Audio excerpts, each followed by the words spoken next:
En este video vamos a hablar acerca de las membranas celulares. Estas son el cerebro de la célula. Decimos que es el cerebro de la célula puesto que gracias a sus componentes la célula puede percibir todo lo que está a su alrededor y puede tomar las decisiones de lo que debe hacer en el interior. Las membranas entonces vamos a ver que tienen como características y es que son elásticas, que son flexibles. Esto les permite tener una mayor movilidad. Tienen un grosor muy pequeño, este grosor oscila entre 7,5 a 10 nanómetros. Ahora miremos su composición. Esta varía de acuerdo al tipo de membrana, es decir, puede ser diferente para cada una de las organelas de una célula eucariota y a su vez puede ser distinta a la composición de la membrana plasmática. Esta última está compuesta de varios tipos de moléculas, entonces tenemos las proteínas que corresponden aproximadamente a un 55%. Tenemos los fosfolípidos, que son alrededor del 25% de la configuración de las membranas. Esta composición puede cambiar mucho de acuerdo a los diferentes tipos de membranas. Luego tenemos los esteroles, otros tipos de lípidos, como por ejemplo los esfingolípidos, que tienen como parte de su estructura a la esfingosina.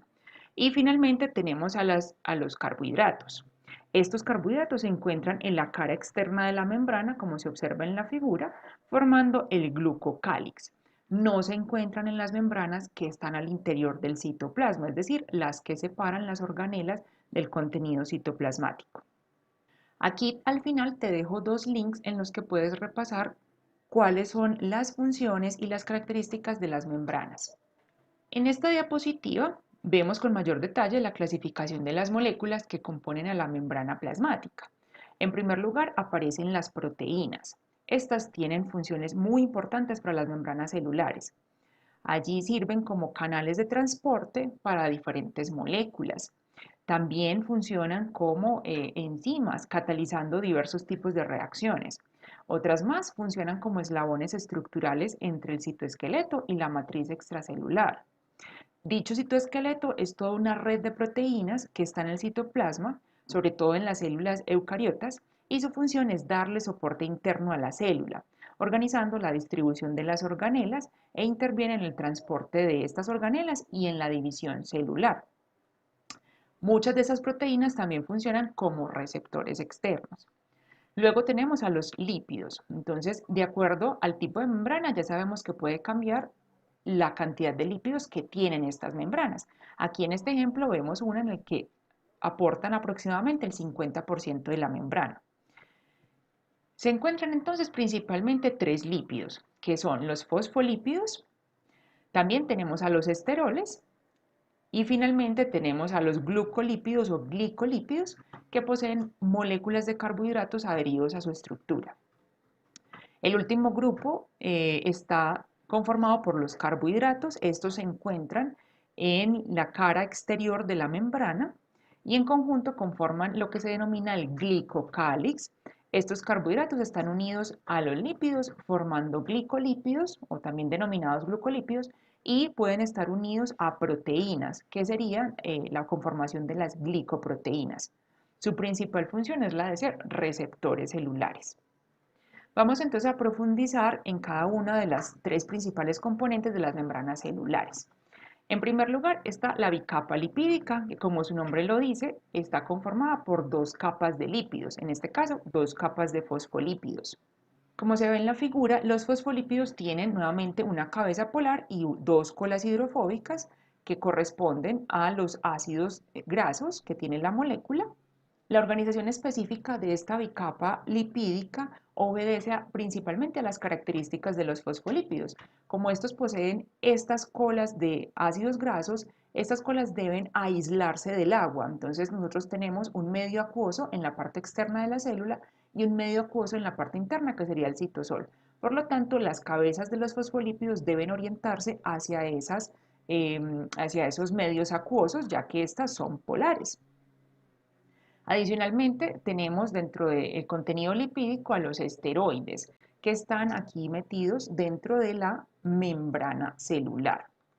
Esta configuración hace que las membranas sean semipermeables, es decir, que puedan regular el paso de las moléculas a través de la membrana. Si la membrana solo estuviera conformada por los fosfolípidos, tendríamos unas membranas que serían muy fluidas. Por lo tanto, es importante la presencia de estos esteroles para brindar una mayor rigidez a la membrana, es decir, regular su fluidez y que éstas puedan mantener la forma de las células. En células animales podemos encontrar como esterol, alcoholesterol, en las células de los hongos el ergosterol y en las células vegetales el citosterol. Aquí al final también les dejo un video que pueden consultar para conocer más acerca de cada uno de los componentes de las membranas celulares. Otro de los componentes de las membranas son las proteínas. Estas juegan un papel vital para la funcionalidad de la membrana.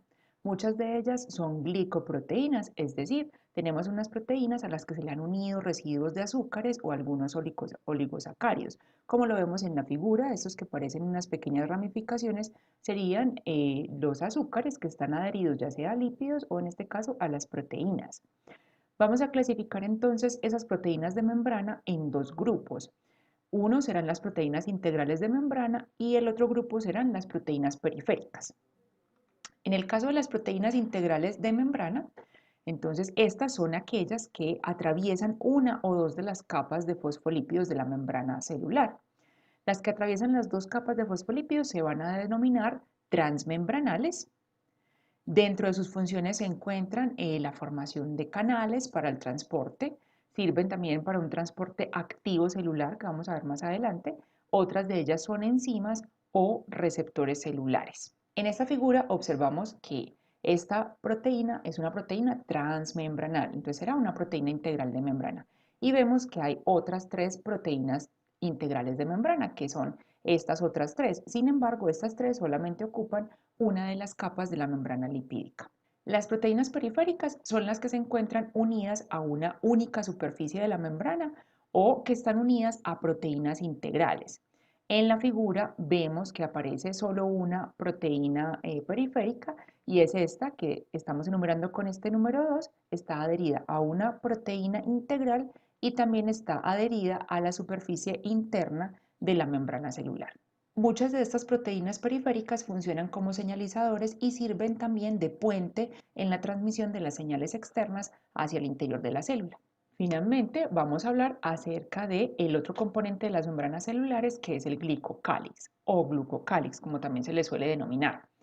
Está conformado por diferentes tipos de carbonos que generan una gran cantidad de ramificaciones, como lo vemos en la figura. Esta imagen, que parece como un campo de árboles, corresponde a los carbohidratos o las cadenas de carbohidratos que están sobre la membrana celular. Estos carbohidratos están enfrentando el medio externo y permiten reconocer una gran cantidad de información acerca de lo que está ocurriendo alrededor de la célula. Tienen como funciones, en primer lugar, crear una barrera frente a moléculas que tengan cargas negativas que puedan acercarse a la célula. Pues como este glucocálix está conformado por carbohidratos, estos poseen una gran cantidad de grupos hidroxilo que le aportan una carga parcialmente negativa al glucocálix, lo que les permite repeler a otras moléculas que sean negativas y que estén en el ambiente. También pueden funcionar como receptores hormonales o como moléculas o receptores de moléculas que se encuentran en el ambiente. Recordemos entonces que el glucocálix está conformado por dos tipos principales de moléculas, que serían las glucoproteínas y los glucolípidos. Finalmente, en resumen, podemos decir que la función de este glicocálix es la de sentir el medio externo, es decir, funciona de forma similar a como lo hacen nuestros sentidos o nuestras terminaciones nerviosas. Con ellos nosotros podemos percibir el ambiente y en respuesta a esto reaccionamos de diversas formas. Finalmente nos vamos a detener en el transporte a través de la membrana celular. Esta es una de las funciones más importantes que cumple dicha membrana. Este transporte se realiza a través de diferentes formas. En la figura observamos una membrana, esta que aparece acá, que está rodeando al medio intracelular, que está conformado prácticamente por una solución acuosa que contiene una cantidad de moléculas, aminoácidos, iones, etc. A través de esta membrana entonces deben movilizarse muchas moléculas, tales como agua.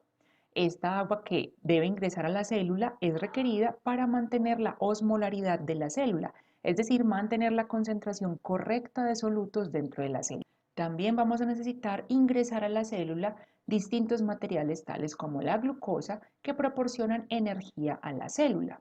También necesitamos realizar un intercambio de gases. Este intercambio de gases puede ser, por ejemplo, de dióxido de carbono u oxígeno. Esto se hace normalmente durante la respiración celular. En esta diapositiva tenemos otro link que pueden utilizar para consultar más acerca de las características del transporte a través de las membranas celulares. Existen diferentes tipos de transporte que pueden realizarse a través de la membrana. El mecanismo más sencillo es a través de la difusión pasiva. Otro de los mecanismos sería la difusión facilitada y finalmente el transporte activo. Analicemos ahora el funcionamiento de cada uno de ellos en detalle. En el caso del transporte pasivo, algunas moléculas que son muy pequeñas, que no son polares, pueden atravesar la membrana sin necesidad de utilizar algún tipo de puerta o canal. Moléculas, por ejemplo, como el oxígeno, el dióxido de carbono o el nitrógeno. Y tenemos otro tipo de moléculas que pueden atravesar la membrana sin necesidad de utilizar algún tipo de transportador. Estamos hablando de moléculas pequeñas que no tengan carga, como por ejemplo el agua, la urea o el glicerol. En esta diapositiva observamos una animación que recrea el proceso de transporte a través de la membrana. Como vimos anteriormente, en el caso de la difusión pasiva, las moléculas pueden atravesar la membrana a favor de gradiente, es decir, de donde hay más concentración a donde hay menos concentración. Recordemos que pueden ingresar moléculas que no estén cargadas, como estas tres, urea, agua o etanol, o que pueden ingresar también moléculas pequeñas como el nitrógeno o amonio, oxígeno y CO2. Para el caso de la difusión facilitada, se utilizan proteínas transmembranales, como esta que vemos acá en rojo. Estas proteínas forman canales específicos para algunas moléculas que la célula necesita en mayores cantidades, como por ejemplo la glucosa. Entonces tenemos, por ejemplo, glucosa en la cara externa de la célula, en la cara externa de la membrana, y vamos a ingresar la glucosa al interior de la célula. Estamos hablando de una difusión facilitada. La glucosa es una molécula polar, por lo tanto no puede atravesar por sí misma la membrana y es por esto que utiliza una proteína transmembranal específica para la glucosa. Por eso hablamos de una difusión facilitada. Se trabaja a favor de gradiente. Tenemos el caso del transporte activo que se utiliza para movilizar principalmente iones o moléculas cargadas como el ATP. Recordemos que el ATP es el adenosintrifosfato y es la moneda energética de la célula. En este caso, para hacer un transporte activo se requiere el consumo de energía extra, pues en muchas ocasiones los iones que se tienen que transportar a través de la membrana van a ir en contra de gradiente, es decir, que pueden ir de un lugar donde hay baja concentración a un lugar donde hay alta concentración. Es por eso que voy a requerir el consumo de energía en la forma de ATP. Estos transportadores que se utilizan o estas proteínas translocadoras se denominan bombas. Son proteínas transmembranales. Por ejemplo, para el caso del ATP existe una bomba particular que se denomina ATPasa y es la que permite bombear ATP de un lado a otro de una membrana. Espero que con esto hayamos aprendido entonces las principales características de las membranas celulares y cómo se realiza el transporte de componentes a través de estas.